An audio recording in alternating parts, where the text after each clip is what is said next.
2011 started with tragedy for Christians in Egypt when 21 people were killed and close to 100 wounded. Moments after celebrating the new year, a group of Coptic Christians left Saints Church in Alexandria, Egypt. What the crowd didn't know was that nearby in a parked car, the clock was ticking. A car bomb sent ball bearings, nails, and shrapnel flying into the crowd. More than 21 people were killed and close to 100 wounded. The Egyptian government immediately blamed the attack on foreigners. But Maher Riscala doubts that. Al-Qaeda usually claim responsibility for their actions. They did not. So we think it is within Egypt. Riscala is the Ontario president of the Canadian Coptic Association. The group raises awareness about violence against Christians in Egypt. It's usually happen every year. It happens all the time, except the car bomb is the first of its kind. The bombing comes almost 1 year to the day of another attack that killed 8 people at a church in the town of Nagamadi. Coptic Christians make up an estimated 10% of the Egyptian population. For decades, Riscala says, Christians and Muslims have lived in relative peace, and most still do. We don't live in a separate area. We live together in the same building, you see, mix. So we live together. We always have a good relationship as neighbor, friend. But the rise of extremism in parts of Egypt since the 1970s has led to increased sectarian violence against Christians. That goes back to, as you said, 30 years ago, when the government of Egypt switched the constitution, adding Article 2. So what that means is switching the country from autocratic system to theocratic, undeclared theocratic system of government. With that, he says, came the rise of an extremist sect of Islam called Wahhabism. Wahhabi sect of Islam is no tolerance to anyone. Alexandria in the 50s and before that was a metropolitan city, has a multicultural of Jewish, Christian. We have also different nationality, Greek, Armenian, Italian, they're all living together.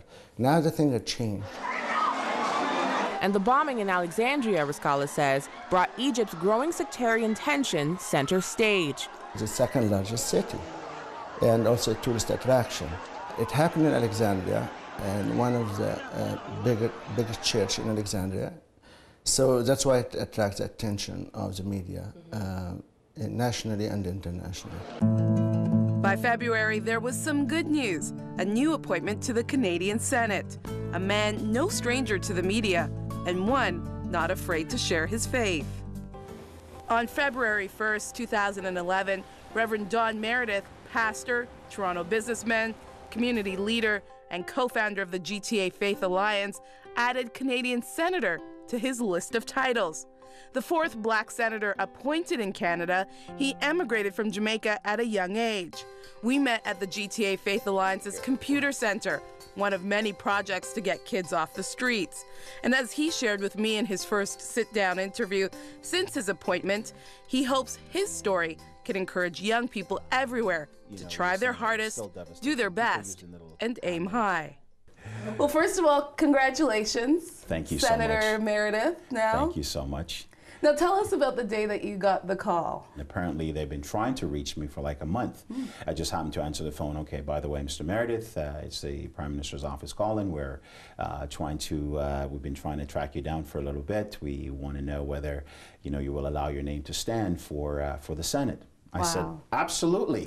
I was like, whoa, where did this all come from, right? But I think, I just said, okay, great. I mean, just to be considered was a great honor. And 3 days later, and the phone rings again. I see the 613 number comes up again. And it's, please hold for the Prime Minister.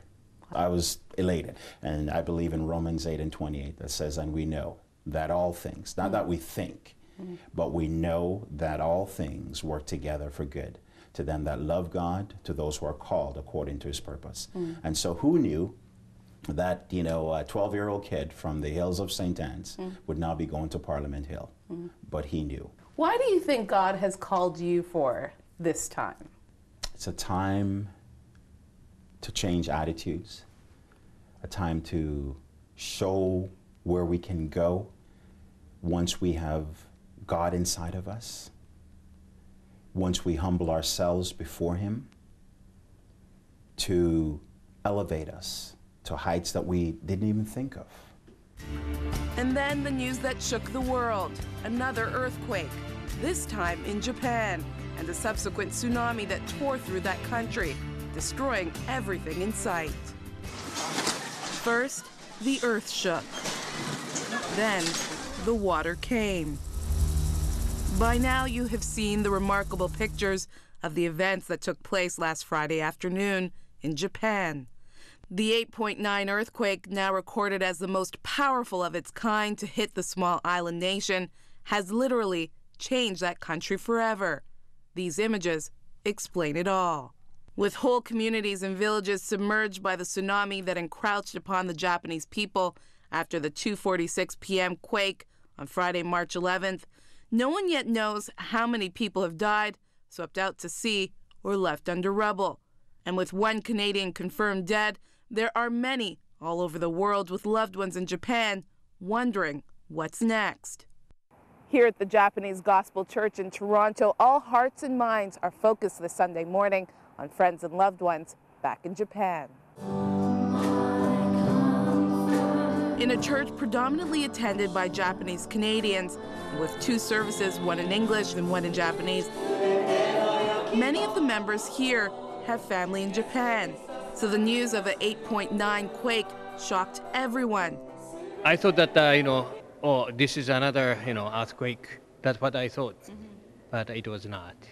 Really hard to imagine devastation. It's like cars are like little toys, and the scale was so large. Christians think it's like biblical proportions. In a country where less than 1% of the population are Christians, Pastor Kevin Ueta is concerned about the churches in the coastal region. I also heard reports, though, we got an email update from some of the mission organizations that are working in the Sendai area.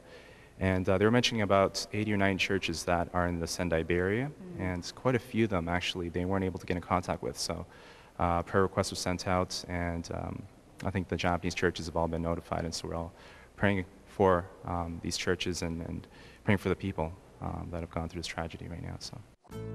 Earlier this year, our cameras were invited to accompany Ruth Ann Onley, wife of Lieutenant Governor of Ontario, David Onley, as she traveled to Northern Ontario's remote communities on a mission to bridge the North.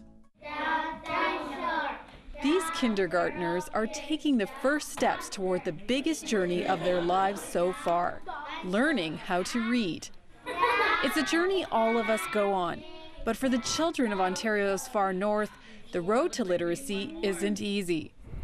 That's because for most of the remote communities that make up the Anishinaabe-Aski Nation, there are literally no roads connecting them to the rest of Canada.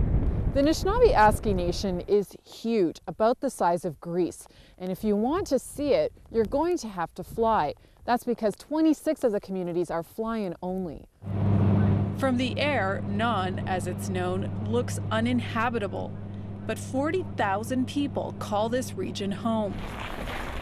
It's also become familiar territory to Ruth Ann Onley, wife of Ontario's Lieutenant Governor David Onley. You can have a big dream. She's here to represent his office and a project close to his heart. As David's mandate in his accessibility for the disabled, it also includes the access to better education that'll give those kids up north the options, whether they remain in their communities and serve there and live their lives there, or whether they go out and do other things. But in order to do anything for a good future, they need to have the tools to further their education and dream their big dreams and become what they can become, reach their full potential.